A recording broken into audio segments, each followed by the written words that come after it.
Today's webinar is a very special one because we have been partnering with Emerald Publishing, and they've been very kind enough to put together the resources and the speakers that you'll be meeting in just a couple of minutes here. So we're very pleased to be able to partner with a major publisher that's made an impact in extending education and helping educators with various resources, including cases over the years.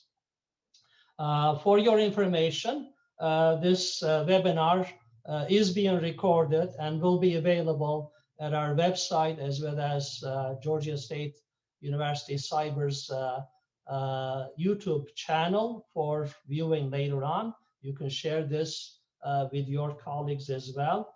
And also a reminder that when you do exit at the end of 1 hour, please stay logged in, because there is a very short survey, 5 short questions we'd like you to respond. We would like to hear from you, get feedback, and also learn about your needs for future webinars.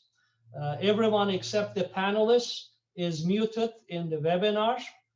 There will be, there is of course a question and answer icon that you can put your reflections, comments, and questions. I encourage you to do that. And if you need assistance, please use the chat session. And one of my team members here, Mrs. Rebecca Brown or Paula Huntley, will respond to your questions.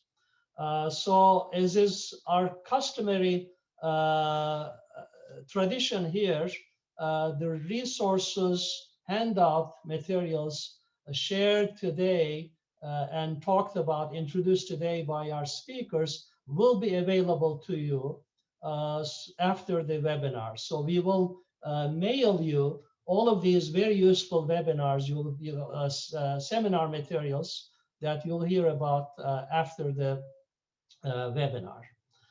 So that's also a good thing to know. So let me just then turn to today's topic, which is something really we have not covered before, even though we've done almost now 50 webinars for teaching, for professional development in education.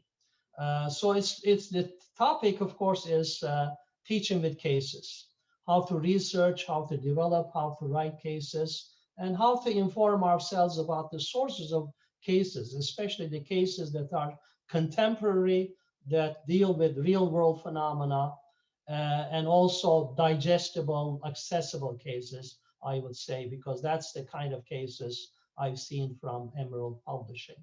So we have 3 very distinguished speakers I enjoy introducing right now. Let me start with our moderator. Welcome, Julie Harrison. And Julie is coming from UK in a different time zone. It's good afternoon to you. Juliet Harrison is the executive publisher of Emerald Publishing. She's the cases lead at Emerald Publishing, and she will be moderating this session. Then I'd like to say welcome and good morning to Dr. Rebecca Morris, who is coming to us from the East Coast. So we're on the same time zone, Westfield State University, Massachusetts.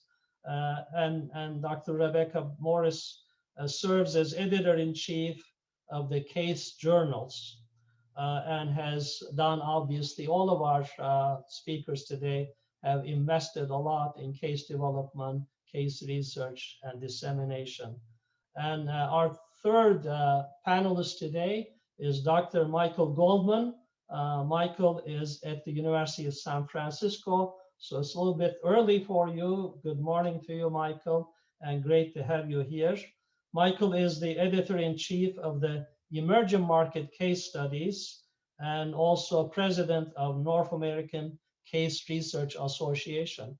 So we have 3 individuals here who are the experts, who are very much involved in researching, developing, writing, disseminating cases, and also very active in the education academy.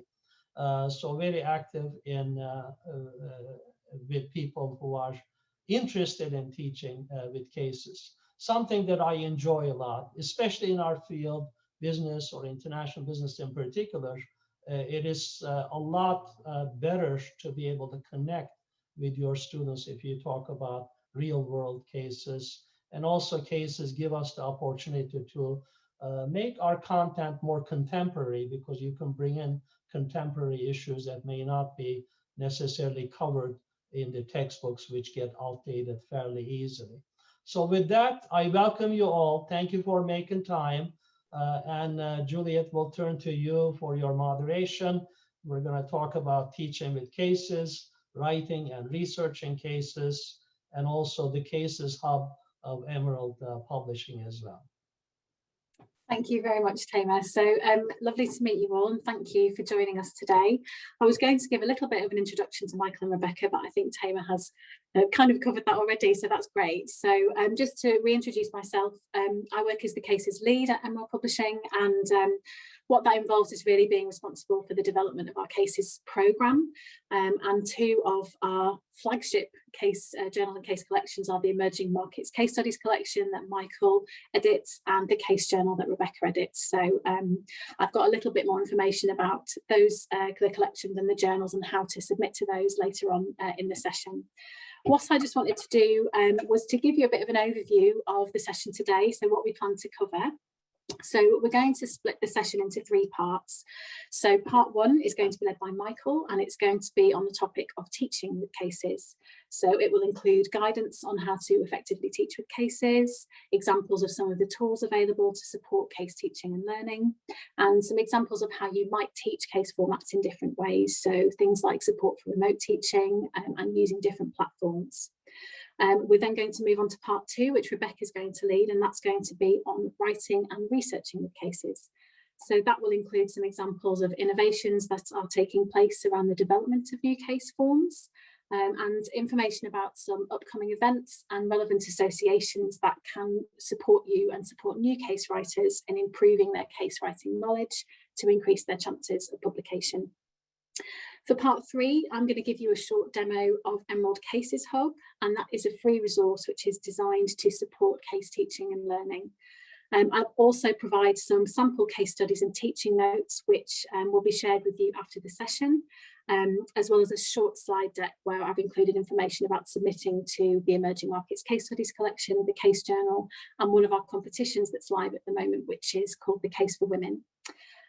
We will leave time for questions at the end of each section, so we'll take a little break when we finish each section and we'll review the chat to see if there's any questions that have been posted. So do feel free to post questions as we go along, and we'll do that within each break.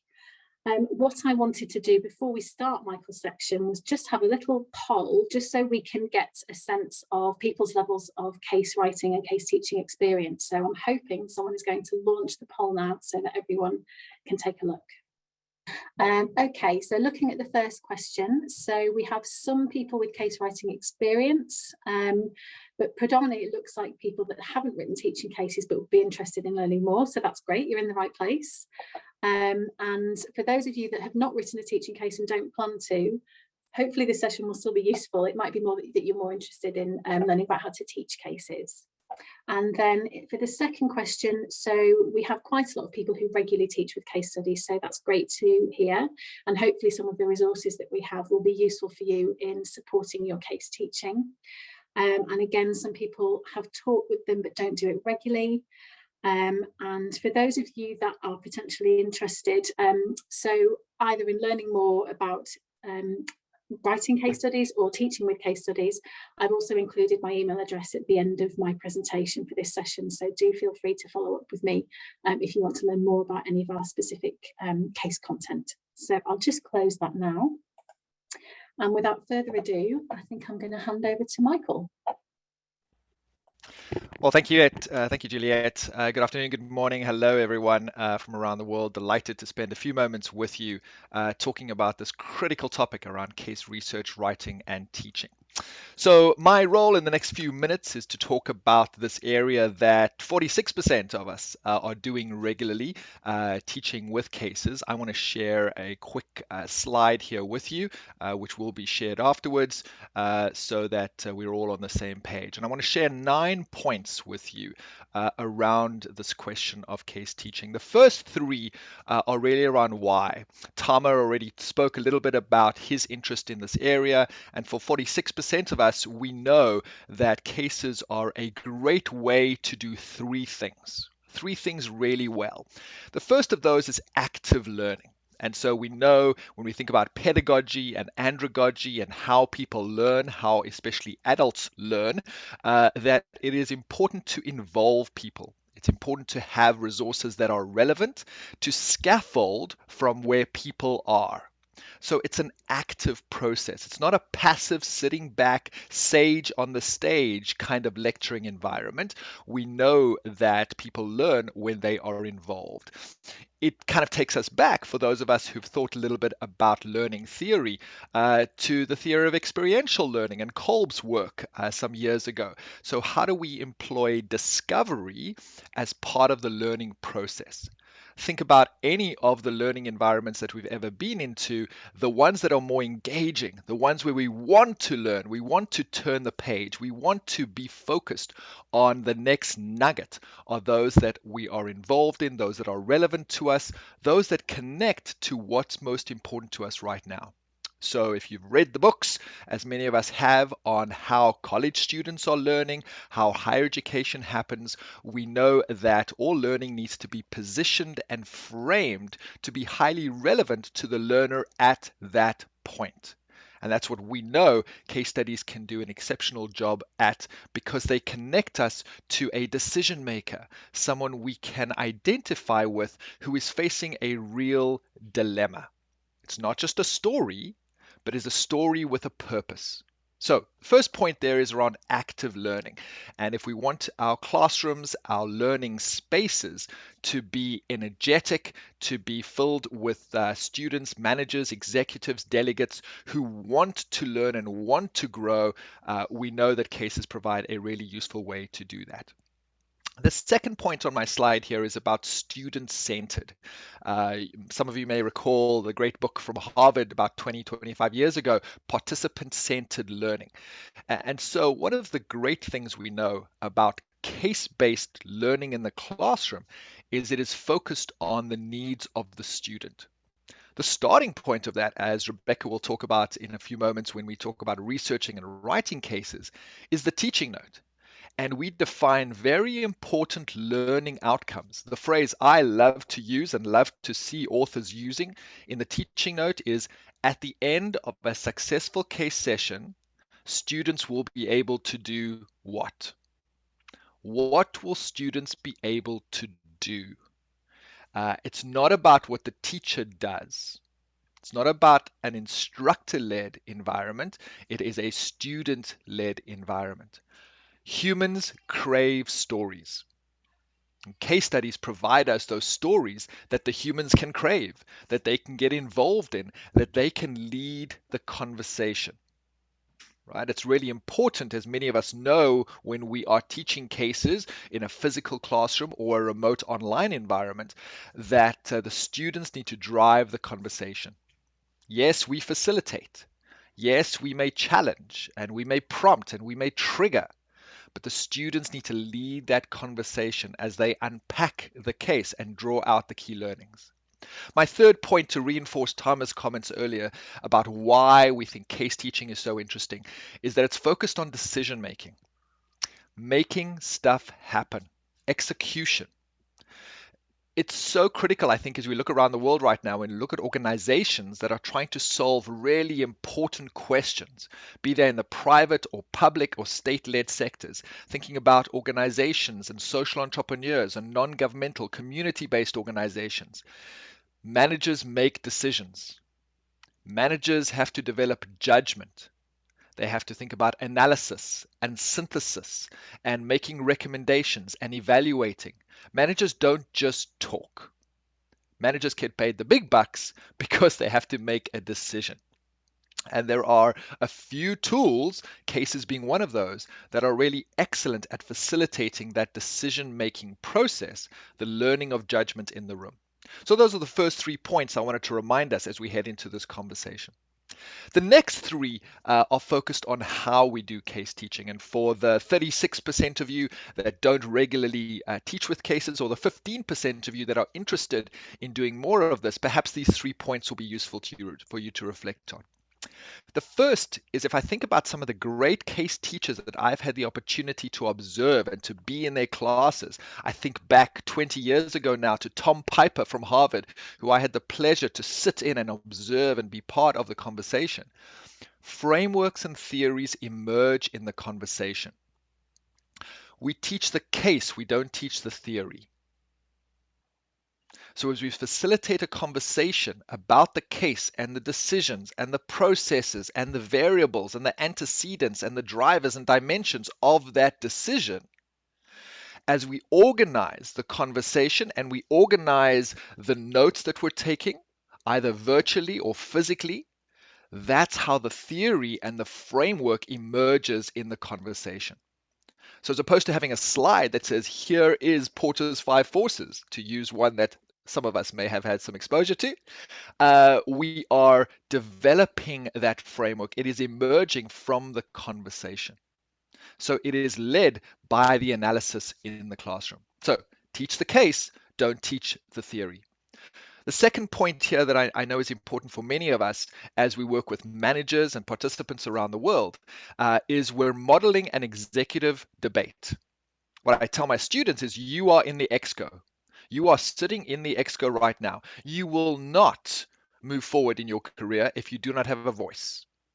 If you cannot use evidence to back up your point. If you cannot engage in a professional conversation that leads towards action. So that's what we model in the conversation. And some of the most enjoyable case sessions for me as a facilitator have been when I've been sitting there and I kick off the conversation, but after 5 or 10 minutes, I'm just a participant and the students are leading that conversation and they're driving towards a decision and they're excited about the decision they want to take. The third point here, my 6th point overall, is about layers and flow. It's the onion, right? And as we look at a case study conversation, it's about getting deeper and deeper. It's about thinking about the connections between the pieces of the conversation. So we open the onion, we go through those layers as we think about the flow. My final 3 points here is the world we live in right now and have for the last 12 months, and I think increasingly will going forward in a hybrid, remote, online, variable kind of environment. 3 points here about what we've learned over the last year, I think, for many of us teaching in many different modes. The first is it's not about slides. My students put it very well last week where they were reflecting on the semester and they were saying whenever a professor puts up a slide, they sit back. They become passive because someone's about to present to them as opposed to being involved. So for the majority of a case conversation, no slides, just gallery view. The ability to see everyone, look at everyone, whatever platform you're using, and have a conversation. Secondly, it's about timing. We know we can do less when we are using a technology-enabled environment. But think about how we address less topics but do them more deeply. Think about how we take breaks. Think about how an hour is the max. We may be able to go for longer than an hour in a physical classroom where people are doing buzz groups and they're having small conversations, but in an online environment, an hour max and take a break. And then lastly, use the technology tools. We're going to talk about some of those today. There's fabulous resources. I think about obviously the tools within the platform, like we used Zoom polls a few moments ago, but I think about others beyond that. I think about Poll Everywhere. I think about VoiceThread, Hypothesis, Flipgrid, many of these tools, Mural and Jamboard, that provide shared working spaces. So if you're not in a physical classroom, everyone can still be involved. So I hope these 9 points are helpful as you think about how you enhance your case teaching in the current environment and what we hope we'll move into in fall and beyond. Thanks, Juliet. Thank you, Michael. That was great. I was just reviewing the questions as we go along. We had one from Shahid Khan, which is about whether we accept case studies in international business and other related subject areas. So broadly, the answer to that is yes. And in terms of the steps to submitting, as I put in the chat, I've included a link to the submission pages for the Emerging Markets Case Studies Collection and the Case Journal in the slides that we'll share after the session. So you can learn more there, and that also can link you out to the author guidelines. But yeah, if you have any specific questions about submitting, I've also, I hope they don't mind, included Michael and Rebecca's email addresses in my slides as well, so feel free to follow up with them directly. I also had a question, Michael, that I was hoping to ask. So it was around how we can work to reflect the changing demographics and social issues that we see through case writing to encourage diversity in the classroom. I think it's a critical question to that point of relevance, that our students, especially our younger students, who are much more aware of many of the social ills and deficiencies in social justice we have around the world. I think what we're seeing increasingly as editors, when we think about the cases that we are asking authors to write and working with authors to write around the world, is that those need to do two things. One is they need to go and look for the stories that need to be told right now. Stories of owners and entrepreneurs and social entrepreneurs that are doing really important work. Let's surface those stories, let's highlight them, let's go out and chase those. But the second thing I think we need to do is, even if we write a case about Amazon, even if we write a case about IBM or an organization that might not be at the cutting edge of social justice, perhaps, what are the issues that we need to be surfacing in those organizations? What are the issues of culture? What are the issues of international business, for example, and cross-cultural management? What are the issues of how we deal with many of the difficult trade-offs within business? I mean, I mentioned Amazon. Amazon certainly has some very tough trade-offs that they need to think about as they operate internationally and even in the US. So those are the things we're encouraging authors to look at, so that the reality, the messy, complex, noisy reality of organizations and of decisions are in the classroom. Otherwise, it's sanitized and it's not real, and we are not preparing our students, our delegates, our managers for the environment in which they need to go and compete. Thank you, Michael. We also have a follow-up question from Sulekha Chandra, who is asking, how can we access case studies from international universities or libraries? Actually, I think I would like to specifically reference the Emerging Markets Case Studies collection here, because it's representing the voices of case writers that you don't necessarily see in some of the case collections. So we really encourage submissions from a number of countries. So I don't know, Michael, if you want to talk to that specifically.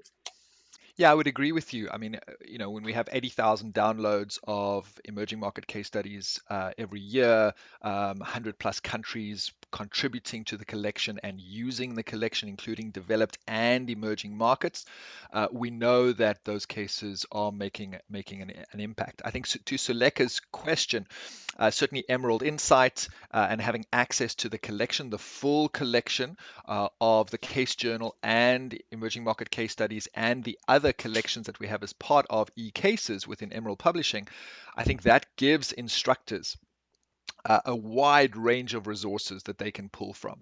And I know Emerald Publishing has recently enhanced the search capabilities within Emerald Insight. So those little buttons that we can use to really go and find the cases that are most relevant to our students. Yeah, and just to add to that, we're predominantly going to be focusing on the Emerging Markets Case Studies collection and the Case Journal today. But as Michael rightly pointed out, we also have a number of licensed partner collections that we publish. So we have collections with Kellogg and Darden, and we license in case content. And we also have the Fudan School of Management. So there's a variety of different cases that you can access. And as Michael said, through the filters that we have, you can identify the ones that would be best suited to you. I'll also, to my earlier question about diversity in case writing, I'll be talking in a little bit more detail about the Case for Women competition that we launched last year as part of my presentation. And that's to try and encourage female case writers and female case protagonists. So I don't want to give away too much at this point, because I'm going to be covering that during my slides. I'm also mindful that we're almost at the half hour, so I'd love to get on to Rebecca's section of the presentation today. So I'm going to hand over to you now, Rebecca. Well, I'm so happy to be here with you all today. It's, always interesting to be with fellow people that teach international business. So I've taught international business in my career as well. And cases are really important in international business, especially when we are restricted in travel times like we are now. So in order to expose students to new environments and new challenges, I think our case collections are exceedingly important during these times.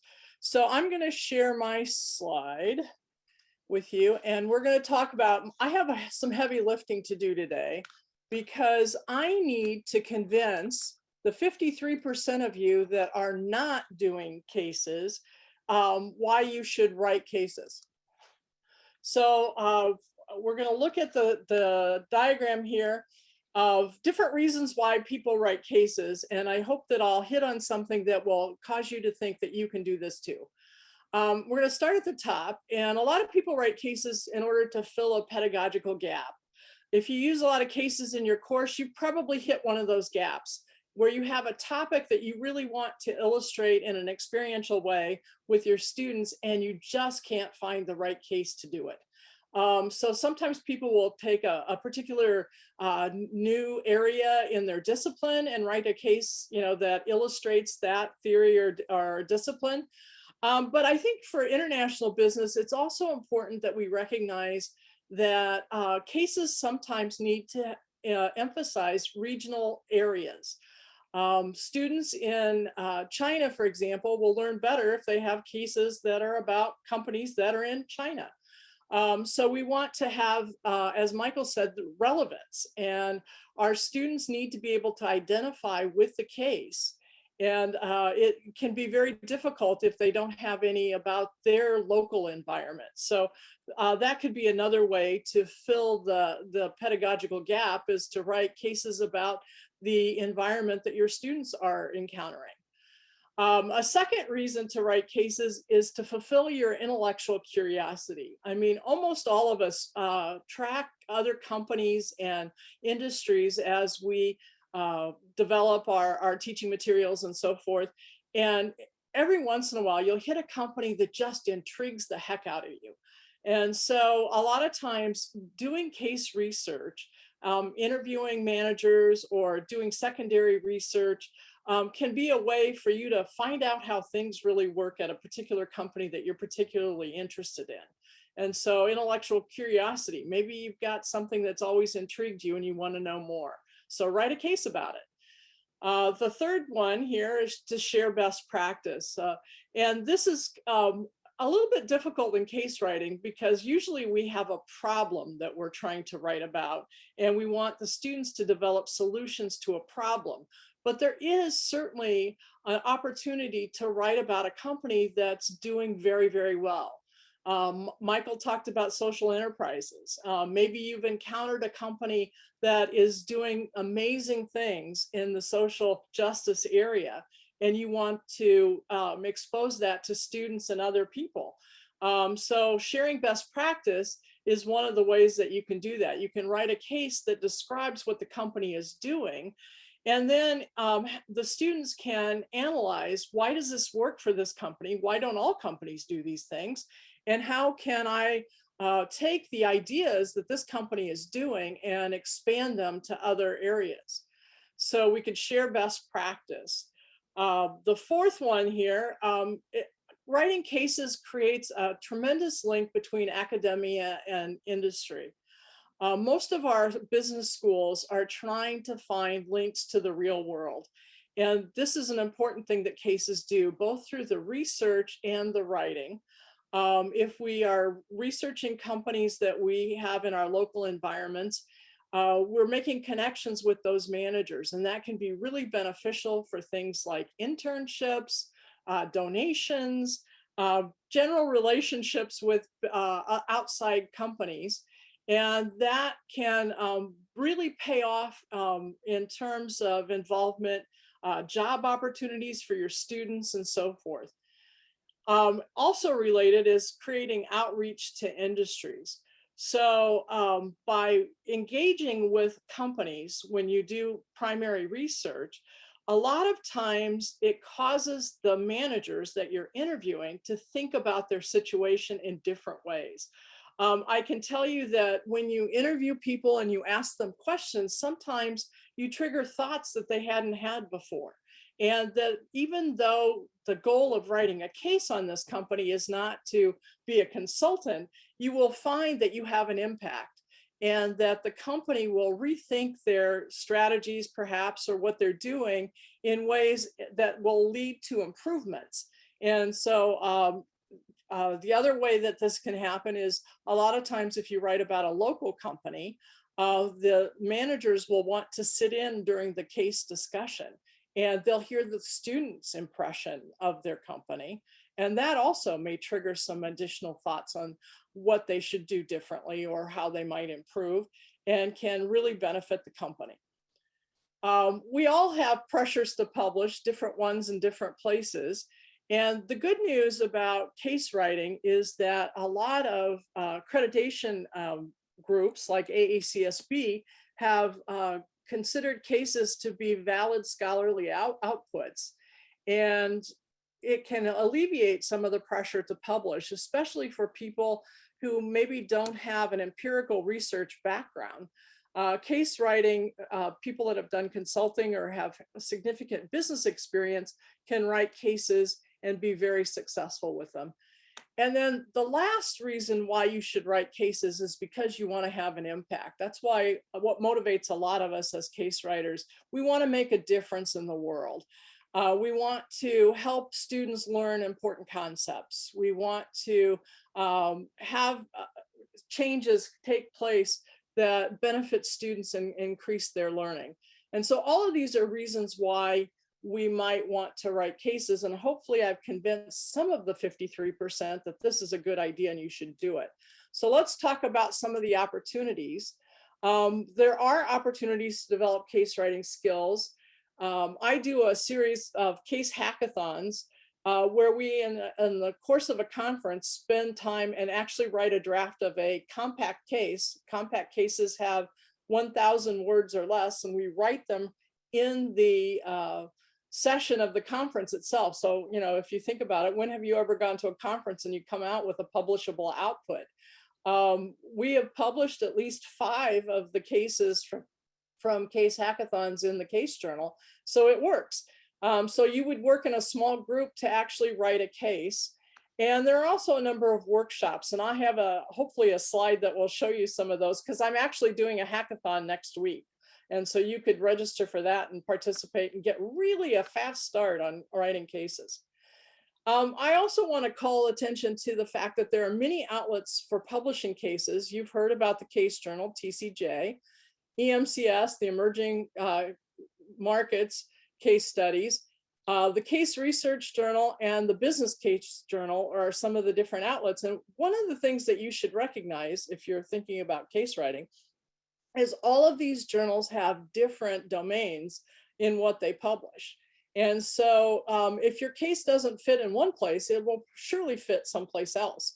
So there are plenty of outlets, and there are even more specialized journals like entrepreneurship journals that publish entrepreneurship cases and so forth that would be really receptive to your work. And the Case Journal considers itself to be a developmental journal. So we are perfectly happy to have new case writers submit cases for us. We take a good time in our review process to provide good feedback and help you get your case to the level it needs to be for publication. It's also important to recognize that some people write cases and they use them in their own classes, but they don't ever submit them anywhere. And I would like to encourage you to submit to the peer review process, because the developmental feedback that you'll receive will help you improve the quality of your case tremendously. It will be something that you can be really proud of. And then if you think about it, you're making a contribution to your discipline. International business, we need cases. We need cases of all types and in all areas. We need cases that are local for your environment, but we also need cases that can expand across the globe and teach students things about international business that are really important. If we go through the peer review process, then we have global distribution through Emerald that will allow people from all over to use your cases. And hopefully you'll get emails from grateful students across the world that are happy to have used your case in their classes. So please consider submitting cases in terms for publication. And I can't read this because I have something on my screen. Oh, global distribution increases our impact. And again, I think a lot of people write cases because they want to make a difference. I switched to case writing because I knew that some of the empirical work that we tend to do has less impact in that a few people read it, but it doesn't really make much difference. Hopefully you have better success with your empirical research than I do with mine. But global distribution and having the sense that you are making a difference to your discipline is a tremendous thing. And so I would encourage you to write cases and submit them for publication. So, oh, my slide work, yay. I am doing a hackathon next week. And so on May 20th through the 21st is the case hackathon at the Eastern Academy of Management Conference. On the 20th, it'll be from 9 o'clock until noon, and you can register there at the address. The registration fee is $75 for students and $150 for faculty. The registration fee would get you into all of the Eastern Academy of Management sessions. So, I think you could spend some time writing a case and we'll get you started and help you be successful. And I'm also doing one next October at the North American Case Research Association. And so that, I don't think they have their program up yet, but it will come soon and you'll be able to see when you might be able to have fun with us. Case writing is some of the most rewarding work I've ever done. And I encourage you to find that out too. So Juliet. Dr. Morris, if I can ask for those of us who have not been involved in a hackathon, how does it work? I suspect there are those in the audience who may not have the experience, like I have not myself. So a hackathon is a sprint to get an achievable outcome. And so by the end of at noon, we hope to have a draft of a case. And so the way it works is I do a short, excuse me, session on case writing to give some background, and then we break into small groups. I bring the case ideas. You just have to bring your laptop or a phone so that you can write. And then we get into small groups and we actually write the case, and I walk around and facilitate the writing. It has turned out to be pretty successful. As I said, we have published cases. We start with writing learning objectives. What is it that we want the students to do, as Michael said? What should they be able to do after they study this case? So we have that kind of direction.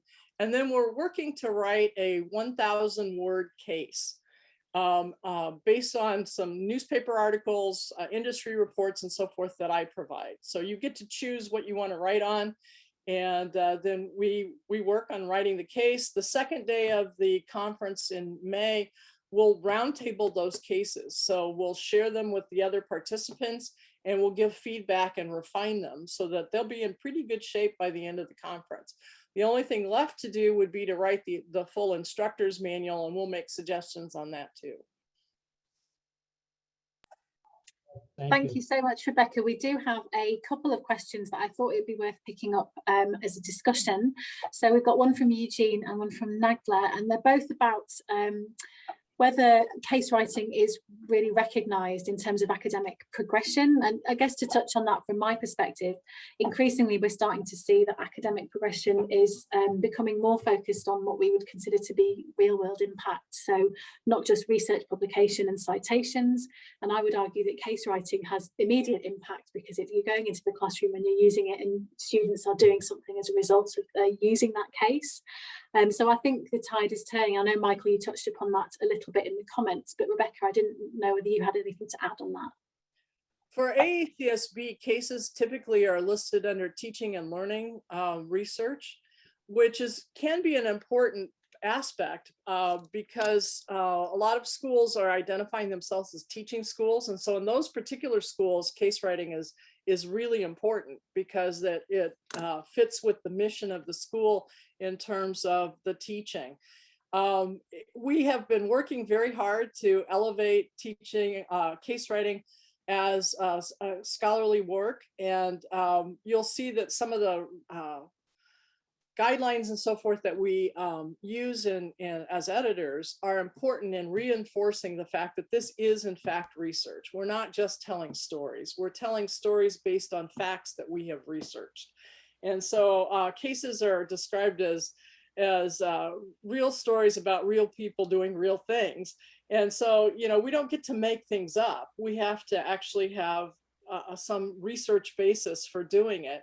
And that helps, I think, elevate case writing to a better level, a better acceptance in terms of scholarly work.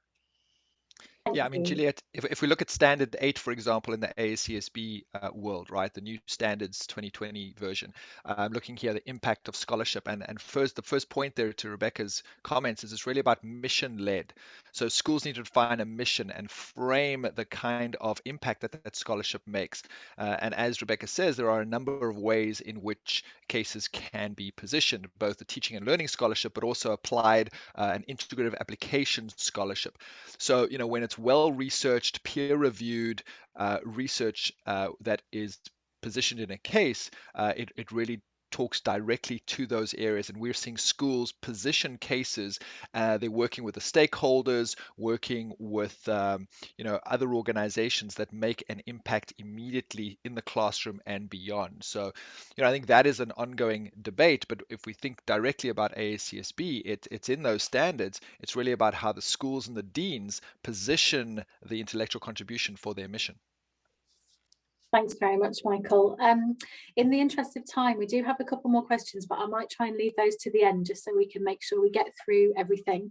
But just to flag, Rebecca, it looks like you've already got a couple more signups for your hackathon, so that's great to see. And I put the link in the chat so that if you didn't get it off the slide, you can get it in the chat. Excellent. So I'm going to try and share my screen now just to give, I've got a short presentation, so I'm hoping everyone can see that. For those that are on the panel, can you see my slides? Yes. Yes, excellent. Okay, so I'm just going to quickly give you a bit of an overview of some of the resources that we have available to support case study learning. So first of all, this question has come up in the chat a couple of times. So what I've done here is I've included a link to the submission pages for the Emerging Markets Case Studies Collection and the Case Journal, as well as Michael and Rebecca's email addresses if you had any specific questions. Both of the titles are also hyperlinked to the landing page for the collection and the journal so that you can learn a little bit more about the submission requirements and the coverage of those collections. So hopefully that's useful, and these slides will be shared after the session. I also just wanted to flag with you the Case for Women competition that we are currently running. So this was launched last year and it was in collaboration with the Case for Women, the Forte Foundation, and we have a new sponsor for this year called the MBA Roundtable. And the aim of this is to encourage and promote the development of high quality teaching cases that positively represent women in leadership positions in the workplace. Leslie Simmons at the Case for Women actually did some research which identified that within case writing, only 11% of cases had a female protagonist. So we identified this as being a real problem and felt that launching a competition to really drive the amount of content that we had that featured female case protagonists was incredibly important. So the key questions that those cases have to consider are whether the case has a woman in it, is she the protagonist, and does she speak to another woman about the business? There's a fairly significant prize fund associated with the competition, and I think that's largely because the sponsors that we work with have felt that it's such an important area to be driving case content in. So I've listed details of the prize fund there, and the submission deadline is the 17th of August for this year. So I've included a submission link and some FAQs, and we also have some cases, the winning cases from the competition last year, I believe are freely available for a month. So for those of you that don't currently subscribe to our case content, you should be able to access those cases. If you go onto the competition page and you have any problems accessing those cases, do feel free to drop me an email and I'll make sure that you can get access to them. But a really important development, I think, so we're really proud of that competition. So I'm going to show you a short video about the Cases Hub, and then hopefully I'll have time just to give you a quick demo so you can see what the resources we include.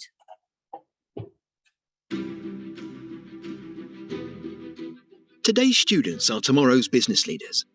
That's why it's so important that case studies prepare them for the challenges they'll face. Case studies help students see that, in business, there are no simple problems. By tackling real-world issues in the classroom, students can practice making business decisions in a safe environment. They can make the most of their time in education through a learning experience that prioritises participation. They are engaged in factual cases with real outcomes rather than theoretical examples. Ultimately, they take the lessons learned back into the business environment, where their decisions can inspire new case studies for tomorrow's students. Are you ready to start writing? Okay, so I've also included a link here so you can go away and register an account with the Learning Hub. And I have also in this slide deck just included my email address. I can't seem to, if I just skip forward. Oh no. Yeah, okay, here we go. So that's just my email address if anybody wants to get in touch to learn a bit more about any of our case content. So I'll just stop sharing that. And I'm just going to go back and share my screen just so I can show you a little bit more about the Cases Hub, if I can find it. Yeah, so just bear with me. Oh, hang on, that's the wrong page. Like if I go onto the Cases Hub page there, can you see that, or is it still on the EAM page? Let me just stop sharing for a second. Okay, just bear with me. Okay, so can you, Rebecca and Michael, can you see the login page for the Cases Hub there? Yes, yes. Yeah, Yep. great. Okay, so what you do is you'll get a landing page here. You just need to register an account with your email address and a password, and that will get you into the Cases Hub. So it's a really easy resource to use. And so I'm going to go on to the library section here. So it's broken down into different modules. So we have a Learning with Case Studies module, and that is quite a new module for us. We launched it recently, and it's designed for students to support them with learning with case studies. We also have a Teaching a Case Study module, and we have a Writing a Case Study module. So if I just go into one of those modules to show you how they're broken down into different sections so that you can click on whichever one you think is going to be most relevant to you. And all of them feature a short video. You can see the lovely Michael here for this module, and then key points that you can go away and take away. And there's also the opportunity for a lot of these modules to add comments as you're going through the module, and then you can download that as a Word document so you can take that away to use. If I just go back to the library, as well as the modules, we also have a useful resources section. So we have a number of webinars. You can see the first one here. This is a webinar with Leslie Simmons, who's the founder of the Case for Women, and it's talking a little bit more about the research that sat behind the launch of the Case for Women competition, and it also gives you more information about how to submit and the timescales for publication of the winning cases. We also have a competition with the African Association of Business Schools, if you're from that part of the world and would be interested in submitting, and with Seaman as well. So we have a number of case competitions that people may be interested in learning more about, so you can review those webinars there. And we also have a number of sample cases and teaching notes. So I know some of you said you don't currently have access to some of our content, so you can access some sample cases here. Just to say, these cases are going to be shared as a PDF document after the session as well. So the first one is a case from the Case Journal, and it's written by Rebecca. And the second one, Building with Bright Rock, is from the Emerging Markets Case Studies collection, and it's written by Michael. So that's nice, nice for this session. And just to also say, we do publish some Spanish language case content. So we've included a Spanish language case here with the associated teaching notes. So we're increasingly seeing a demand for Spanish language content through cases. So we're hoping to publish more of that as time goes on. So finally, just to say, we also have a rights and permissions section, which is quite useful because of some of the requirements for case writing. So you can click on each of these sections and it gives you information about the rights and permissions requirements when you're submitting. So that's useful before you go on to submit to one of our case products. And then finally, we just have a nice PDF there that's an infographic that shows you some guidance for online case teaching. So I'm going to stop sharing there, but it's just to encourage people to register an account. It's completely free. And in the Teaching with Case Studies module in particular, there is a section on online case teaching.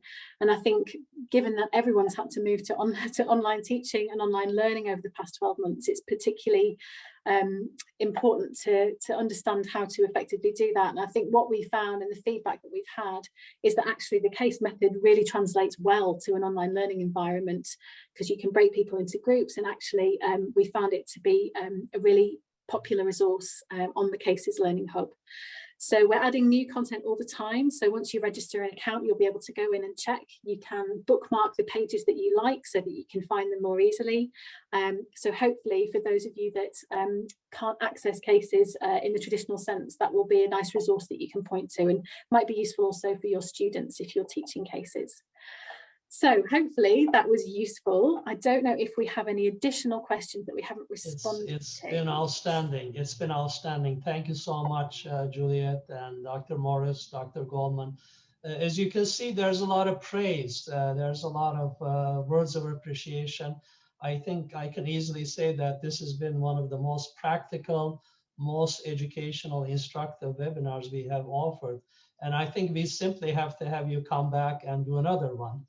I myself, will respond to some of the questions to the extent we have some time. And again, a reminder that all of the resources that our panelists have shared today will be available to you if you stay online and respond to a brief survey. But for me, I dabbled in case writing. I think it's a great way to connect with the business community. Here in Atlanta, I'm fortunate to be able to talk with executives almost on a daily basis. Last year and a half is exceptional, of course, but even then we can carry on. And sometimes I'm inspired so much. I take the learnings, take the lessons learned kind of thing, and start writing a piece for my students, maybe for classroom discussion, a one-pager. Just a dilemma like Michael talked about, bring out a dilemma an organization is facing, and this brings the real world business to the classroom, and also gets the students to think about solutions. And then I may expand that to a more of a case, medium size or relatively short case research, and I publish these as well.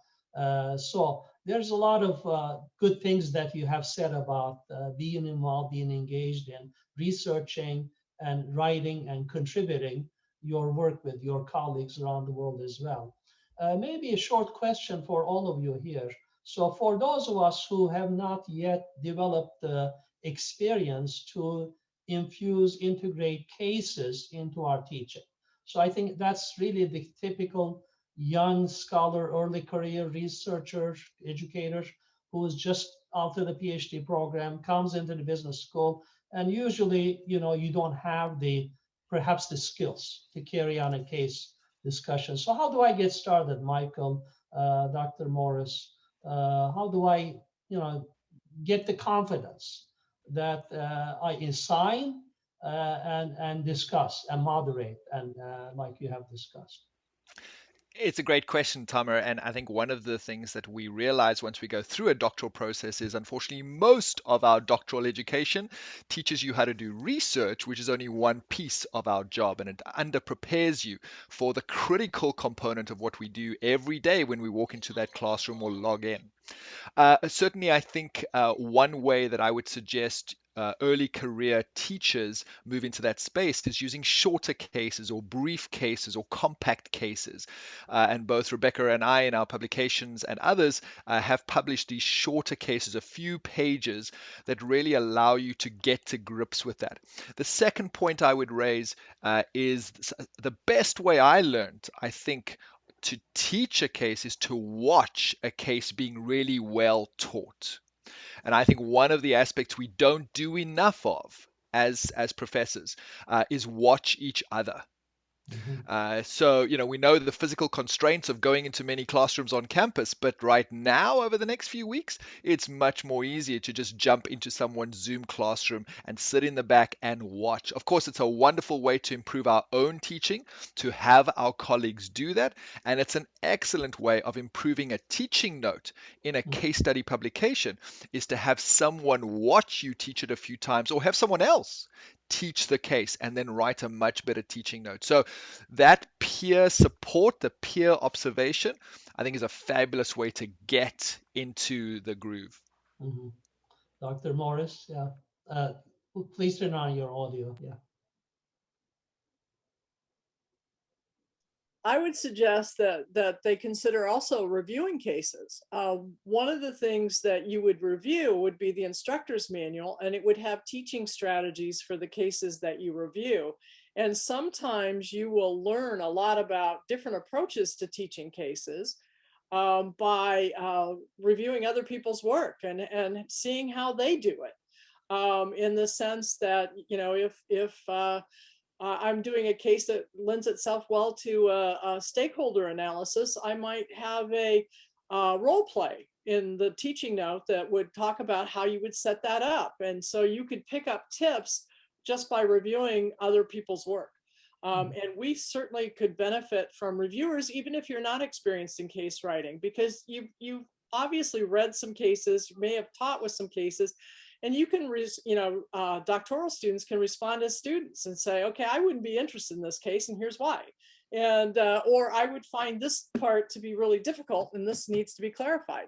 And so we definitely could benefit from having you review, because most of us typically assign a newcomer reviewer with an experienced reviewer. So you would not only learn from seeing the case, but you would learn from the feedback that the other reviewer is providing.